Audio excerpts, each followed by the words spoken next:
Welcome to the POMcast with Steve Willis, your independent, unbiased, and unbought source for Ole Miss athletics. Good morning, good morning, good morning on this Friday the 13th of 2020. South Carolina week on deck. We play them tomorrow.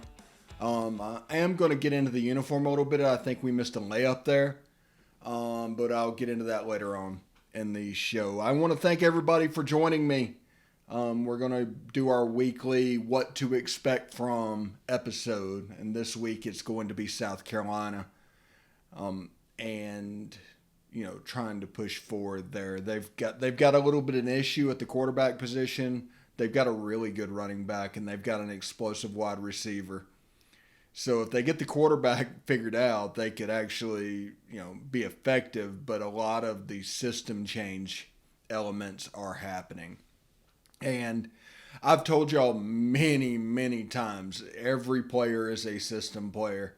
And right now they want to go more pro style with very spread players. They've had so many offensive coordinators over the last 4 years with so many different types of players.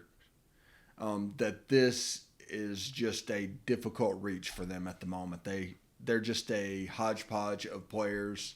If they didn't have a grad transfer quarterback in Colin Hill, they could be a lot of in trouble. And I expect to see him this weekend and not Ryan Helinski, but maybe we'll see Ryan Helinski as well, because that's another issue where Colin Hill and Ryan Helinski are different type quarterbacks. Every player is a system player. If you don't understand that, you will be the head coach that changes a system completely and then gets fired. You want an example of that? Matt Luke going from Phil Longo in the air raid to Rich Rod. Every player is a system player. Period. There's no way you can get around it. If you don't understand this, you're not going to be successful. It's why Nick Saban brought in Lane Kiffin as a transition coach for where he wanted to be. They could still run pro style stuff, but more spread, more tempo, and gradually come into modern college football. That's what Nick Saban did. And that's at the point where Georgia and Kirby, it has to be done, or else they're just going to decline, and he's going to end up losing his job. You can't really play old man football anymore. Everything has to be tempo-based. And I give Lane Kiffin a ton of credit right now through his offense and using the Baylor system. He's figured out the most pro style that uses tempo and the spread simultaneously. It's a very good offense. Every pass play has a run tag. Every run play has a pass tag. And it's fantastic. The pass game is dominated by the two inside receivers. The outside receivers are physical, basic blockers. It's a run system first. But if you sign some outside guys, all of a sudden the system becomes really hard to stop. You see that whenever Jonathan Mingo has his flashes. And he's going to get more consistent. Now we need somebody on the other side, and that's probably Braylon Brown. But you get those, you get a tight end, which I don't doubt that they will ever not have a tight end in this system. And at running back, it looks pretty good. It is a nice foundation. If they can, I expect that they're going to, on signing day, get Luke Altmaier. It's just those passing numbers are too good to basically discount. So that explains a little bit about the system and what's going on in South Carolina specifically. They're in the middle of a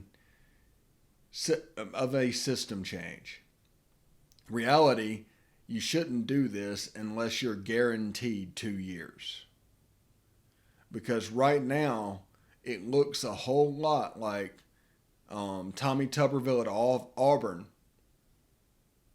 Not Tommy Tuberville at Auburn, Gene Chizik at Auburn, going from Gus Malzahn to a pro-style offense, and they went 3-9. Every player is a system player.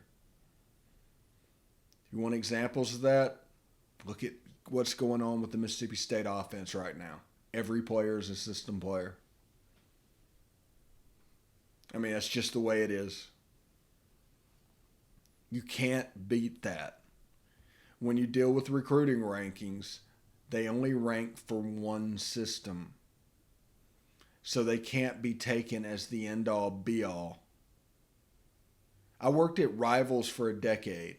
I understand this more than most. I've watched more video of kids than probably anybody you've talked to. I mean, 8 hours a day for 10 years. Just kid. Every player is a system player. If you need to know and understand your system if you are going to understand if the recruiting class was a success. Don't go off the numbers. The numbers are basically for fun. It's of one system. And I broke down a couple of weeks ago where that came from. It's all based off of the Mel Kiper NFL thing and just trying to explain one system. Now, the NFL back then had roughly two systems. There's a pro-style offense because everybody ran the same offense. It's always been a disconnect between college and pro.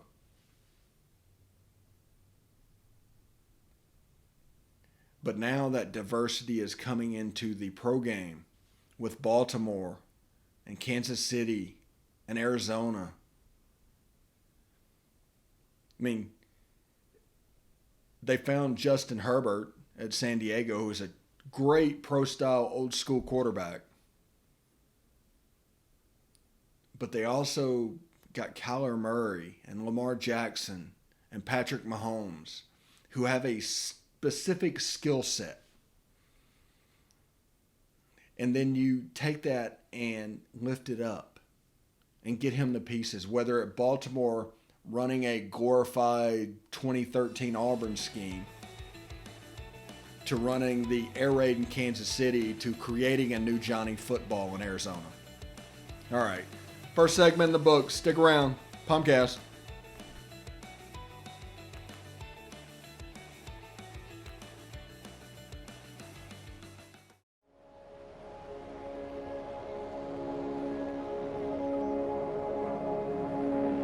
Only 10% of us get enough daily exercise.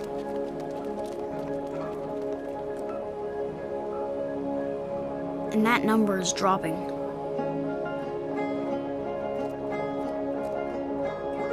Nearly 30% of us are overweight or obese.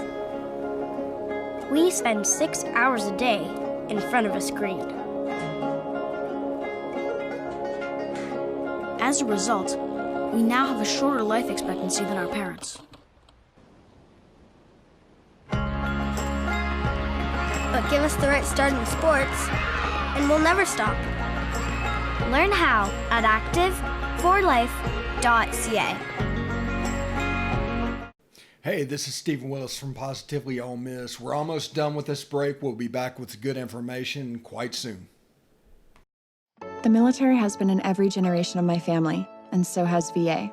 It wasn't easy for my dad after Vietnam, but VA helped him and my mom get the home they'd always wanted. My grandpa's been coming to VA since World War II. They even helped him lay to rest one of his battle buddies from Normandy. And me, I followed in their footsteps and served with pride. And now that I'm out of the military, the GI Bill's helping me with school. Every generation of my family has served, and VA has served us all. All right, POMcast. Thanks for listening on this Friday. It's the What You Can Expect episode. We do this weekly, and it's all about South Carolina to get you ready for tomorrow. If you're driving up to Oxford, you can put this in and it can serenade you as you're driving. So I've gone over the fact that the South Carolina offense is struggling because of a system change. I've described what that means. I described what that is. There is no debating it, but I mean, it is what it is. So what South Carolina is going to try and do is run the football with Kevin Harris. It's their safe space, their security blanket.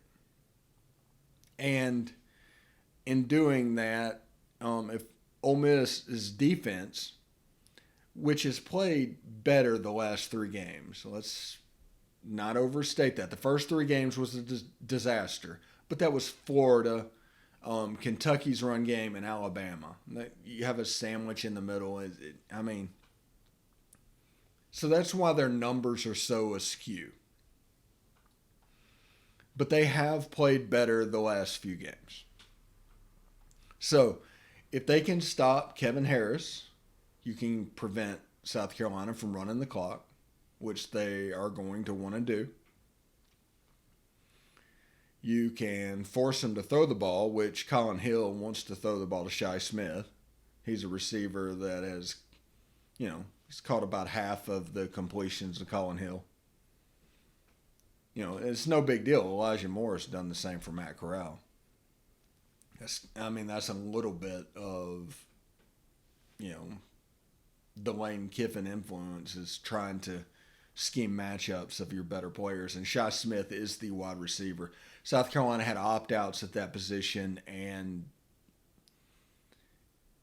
it's just a bad situation for their passing game. Colin Hill is 104 from 177, 1142, 5 TDs, and 5 interceptions. There's not much there.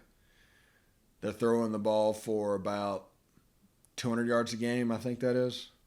A little bit less. They're running the ball for 144.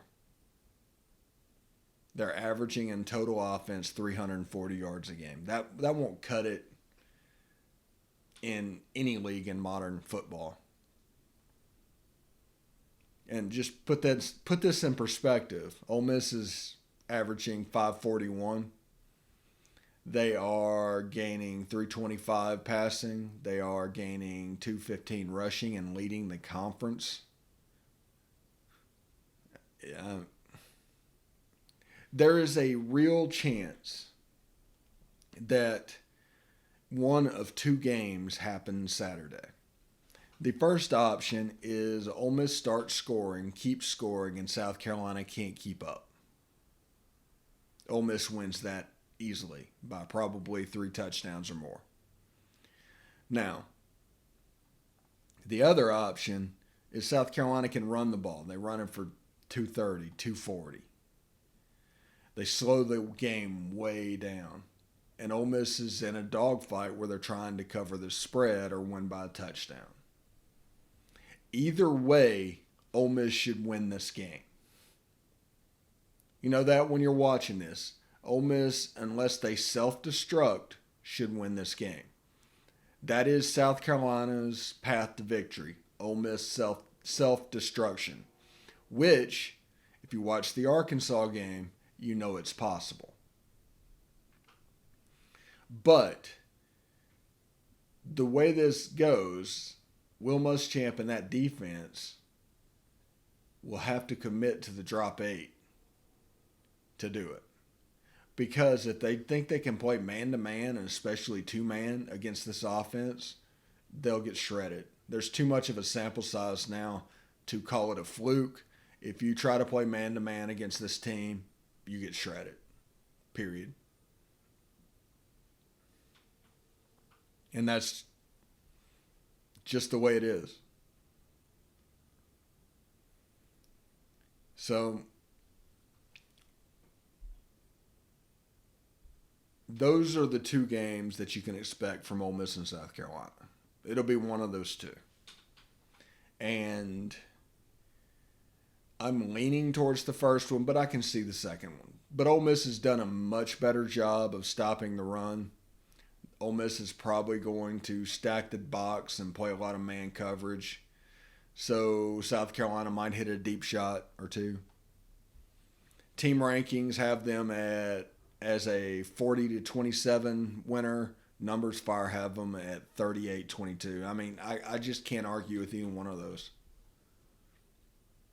I mean, both of them are calling for Ole Miss to cover at this point. Ole Miss is currently favored by 11 points. Now, if you're going to the game, or if you're home gating, basically, 6 o'clock, 65 degrees, mostly clear. Winds out of the south-southeast at 9 miles an hour. 7 o'clock, 64. Winds out of the south at 10 miles an hour. 8 o'clock, south, 11 miles an hour at 64 degrees. And 9 o'clock, winds out of the south at 11 miles per hour. So we should have excellent football weather. A little bit brisk, but we definitely leave behind the hotter portions. It'll be dark during the game, so that's something you can look forward to. But if you're home gating, or if you're tailgating, or if you're going to the game in person, it's pretty good weather this weekend, so that's something you can look forward to. And I figure in the next segment, I'm going to break down what pay sites are doing to college football and why they are creating a huge bottleneck of access and actually lowering the attendance rate at games. Just access to information. I'll hit that one in the next segment. But in this game, I expect Ole Miss to win. I expect Ole Miss to win potentially by a couple of touchdowns. I think the defense is going to play fairly well. Give up 400 to 450 yards, a normal game. And they're going to make enough stops to where it's going to put the pressure on South Carolina, and then they can just turn it loose, which is kind of the plan. That's kind of the way this team is built. I mean, this is a year one 2020 team. It's a hodgepodge built off of players recruited for Phil Longo and Wesley McGriff and Rich Rodriguez and Mike McIntyre and Jeff Lebby and DJ Durkin. That's the way this works. The defensive linemen, if you look at them, they look different that we're recruiting now. And by that, I mean they genuinely play differently than before. Before, we weren't going into places and getting guys like Devin Lee. He fits kind of weird. He's kind of a squatty guy, and the way he plays is that way. But he had like 27 tackles for loss last year. And I can see that this is a way to create lost yardage plays. In this defense, he's going to play the 3 technique and designed to basically shoot. There's a lot of Isaac Gross in his game. Now, he weighs a little bit more than Isaac Gross, but there's a lot of Isaac Gross in his game. I think Devin Lee is somewhere in the neighborhood of 270 pounds. And then there's Jamon Gordon from that fabled 2019 recruiting class. He ended up going to Auburn, not qualifying, and going to East Mississippi, and then going to Ole Miss. But he is one of the top JUCO defensive linemen in the country, but he's also an athletic dude. So I think what we're seeing is there's going to be the nose guard, and they're going to be space eaters like Katie Hill or Ladarius Cox or even Patrick Lucas. The 3 technique, it looks like, is going to be an athletic dude. And I'm going to call him the end, but he might not be an end. So just be aware. Ryder Anderson type will be the end Tariqus Tisdale type will be the end. And then that will lead to the pass rusher that will be the fourth down or the outside linebacker, which is obviously Sam Williams. So you can get an idea of what the defensive line is supposed to look like.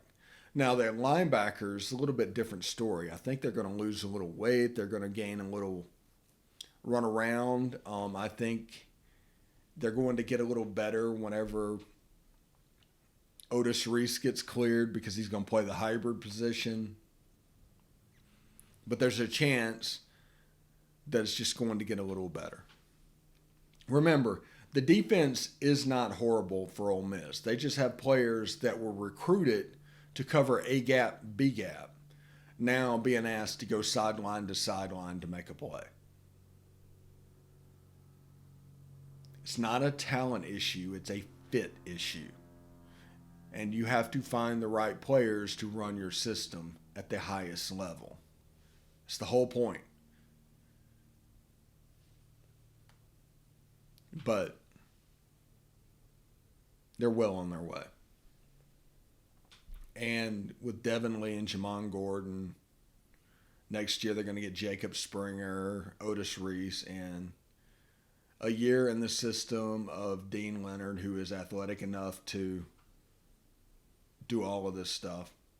They have a chance to take a real step, including the freshman, Tysheem Johnson. There's a chance that, I can't remember his first name, but Malone in New Jersey.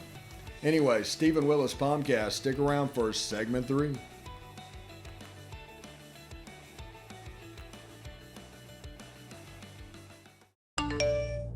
You want to answer that, don't you? I bet it's just killing you seeing the soft glow just inches away. Someone wants to tell you something or ask you something. Oh, come on, answer it already! Just so we're clear, that wasn't my fault. Next time, ignore your inner voice. Don't text and drive. A message from Florida's trusted choice independent insurance agents. Hey, this is Stephen Willis. I just want you to stick around a little longer. We're going to get back to the podcast right after these messages. Tonight, nearly 40,000 veterans across the country are homeless. These men and women have pledged to serve our nation, and now we must serve them. Landlords across the country have helped make significant progress in reducing veteran homelessness by making housing available, but there is more that we can do to bring our veterans home. Visit www.va.gov/homeless to see how you can get involved. And if you are a veteran and you are experiencing homelessness, please call 877-4AID-VET. Thank you. All right, POMcast on a Friday the 13th, 2020, the spookiest of Friday the 13th, especially if you're a Knights Templar. If you're probably a Knights Templar, you want to lay low, keep a low profile today. And that joke, of course, is in reference to the fact that Friday the 13th is unlucky because of the roundup of the Knights Templar back by the French king. So there's your history lesson. Now, I want to take this opportunity to talk about one thing that is just actually wrong with college sports at the moment, and is something we're going to have to deal with. And that is the advent of pay sites providing an access problem to following the team. Now, they probably thought it sounded like a good idea, but their rise in conjunction with the newspapers falling has led to an access problem in college sports, because small towns like Oxford, Mississippi, Starksville, Mississippi, Hattiesburg, Mississippi, it just doesn't have the population to have a full-fledged news organization running it. So you get all these mom and pop chains popping up that want to make a quick buck. Chuck Rounsaville way back in the day at the Ole Miss Spirit found out a way to sell a magazine. Now, that eventually turned into a website, but it was originally a magazine that you could get anywhere. But that was kind of the beginning, but nothing nefarious was happening there. Then Rivals opened up, and they were the first one because they had Scout way back in the day, and Border Wars was the thing, and recruiting became a thing, and I ended up working there for close to a decade at Rivals. I was actually the first Yahoo employee after they bought Rivals. They actually hiring freeze. They interviewed me before it, and then they hired me after it. But I was there for about a decade. So I know what I'm talking about when it comes to this. And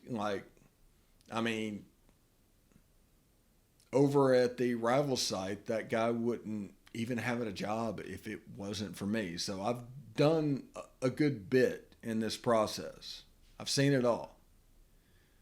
I've covered everything from the Peach Jam to the Corky Kell Classic in Georgia. It was a lot of fun sitting in a press box with Chris Clark and talking about Robert Kimdichie and a whole list of ideas. But the problem is, especially with those, is the first iteration of them gathered pretty much every expert in the country under the umbrella. And then they split. And then Rivals and Scout happened. So each group basically had half of their resources. Then we peter along for about 10 years, and the economic crash happens. And I think Rivals went through 8 rounds of layoffs, including very good writers and everything that made it the news organization that it was. And to replace the people that they let go, they kind of did twofold. They hired small town reporters as recruiting analysts, and they were promoted from within. So the knowledge factor went way, way down. So what has happened at Rivals is, in order to feed the beast, so to speak, in recruiting rankings, they've shifted to a combine rating system. It's not so much about film anymore. It's about measurables. Because, like we've told you on this podcast before, it's easier to explain data than to explain a player. If you say that the data says you need to be between a 4.4 and 4.6, you can eliminate all the other players. It takes out the evaluation because they're not experienced at doing it. They're not where they need to be. It's a whole bunch of people that don't know football evaluating players. That's just the facts. You will hear people all the time that do this for a living talk about how they are not watching the game in the press box. They don't know what they're looking at. They're doing that because they're telling the truth. They're being transparent. But in this age of opinion, podcast, radio, whatever, it's not just enough to be a reporter anymore, because that's the reporter mindset. Now it's about what you know. It's about your opinion and your platform that you receive from being a reporter, just being around in a small pond, just being a decent sized fish in a small pond. It's just to opinion to where now it matters what you say and your opinion. And if you don't know what you're talking about, that will be exposed. That will come out. Because this is important. Period. It just means more, right? All right. Stephen Willis, POMcast, on this Friday. There's your What to Expect episode from South Carolina. Tomorrow we'll have We've Got Notes after the game. But I hope you have a good day.